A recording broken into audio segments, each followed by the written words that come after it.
కంటే కూడా నా ఉద్దేశంలో పోగొట్టుకున్న దాన్ని వెతికి తీసుకొచ్చుకుంటున్నాం అనేది అనడం చాలా ఉత్తమమేమో. ఓకే.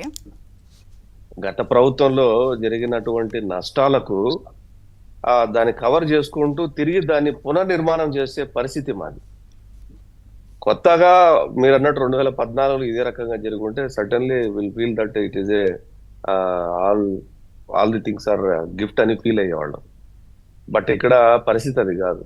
నాశనం అయిపోయినటువంటి ఆంధ్రప్రదేశ్ ని తిరిగి పునర్నిర్మాణం చేసే క్రమంలో శక్తి వంచన లేకుండా కేంద్ర ప్రభుత్వాన్ని ఒప్పించి కొన్ని మసకబారమైనటువంటి విషయాలు తిరిగి వెలుగులోకి తీసుకొని వచ్చి రావాల్సిన అంశాలను తిరిగి లోడి వాటికి ఇది మా హక్కు అని చెప్పి వాళ్ళకి తెలియజెప్పి నచ్చజెప్పి ఒప్పించి వాళ్ళ ద్వారా ఆంధ్రప్రదేశ్ కి మేలయ్యే పరిస్థితుల్లో ఈ ప్రస్తుత కూటమి ప్రభుత్వం ఆంధ్రప్రదేశ్ లో పనిచేస్తున్న దానంలో సందేహం లేదు.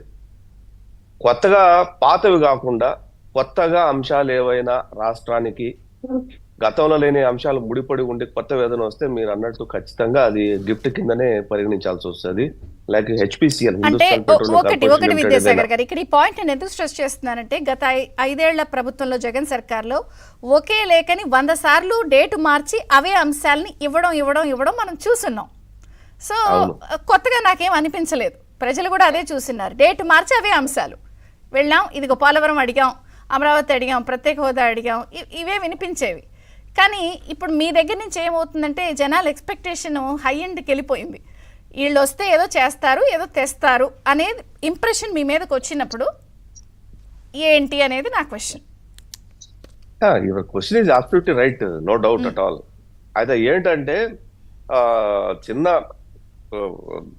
చిన్న థిన్ లైన్ డిఫరెన్స్ అంటే మీకు నాకు ఏంటంటే గత ప్రభుత్వంలో ఏదైతే రావాల్సిన హక్కుగా ఉండాల్సినటువంటి వచ్చేటివి కూడా రాకుండా వాటివి మేము తీసుకొస్తున్నాం. అది కొత్త కాదు.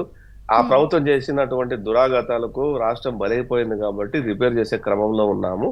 అవి ఖచ్చితంగా కేంద్ర ప్రభుత్వాన్ని ఒప్పించి వాళ్లతో ఒక మంచి సంబంధాలు పెట్టుకొని కేంద్ర ప్రభుత్వం రావాల్సినటువంటి నిధులు ఏవైతే ఉన్నాయో వాటి తీసుకొని వస్తాం. అయితే నేను కూడా మీ మీ మీ దీంట్లో వర్షం చెప్పాలంటే ఇప్పుడు మాకు హెచ్పిసిఎల్ మీరు అన్నట్టు అది గిఫ్టే. ఎందుకంటే 60,000 కోట్లు అది మాకే పాతది కాదు, కొత్తది. ఇటువంటి కొత్త వచ్చినప్పుడు certainly BPCL Bharat petroleum corporation limited ఏదైతే ఉందో అది 100% కొత్తది. ఇలాంటి కొత్తది వస్తే certainly will feel that is a gift to the new state or damaged state అనుకుంటాం. పాత విషయాలు రిపేర్ చేయడానికి ముఖ్యమంత్రి గారికి తల బొప్పి కడుతోంది. పాత కొంతమంది అధికారులు చేసేటువంటి పనులకు వాటి రిపేర్ చేసుకోవడానికి కేంద్ర ప్రభుత్వంతో లైజనింగ్ చేసుకోవడానికి జరుగుతున్న కార్యక్రమంలో మాకు ఇప్పుడిప్పుడే కేంద్ర ప్రభుత్వం నుంచి వస్తున్నటువంటి సహాయ సహకారాలు, ఆ రోజు పొత్తులో భాగంగా మాట్లాడుకున్నటువంటి అంశాలు ఈ రోజు ఒక్కొక్కటి జరగడానికి అవకాశం ఉన్నటువంటి వాటిని ఒక ప్లాట్ఫామ్ క్రియేట్ చేయడానికి టైం సరిపోతుంది.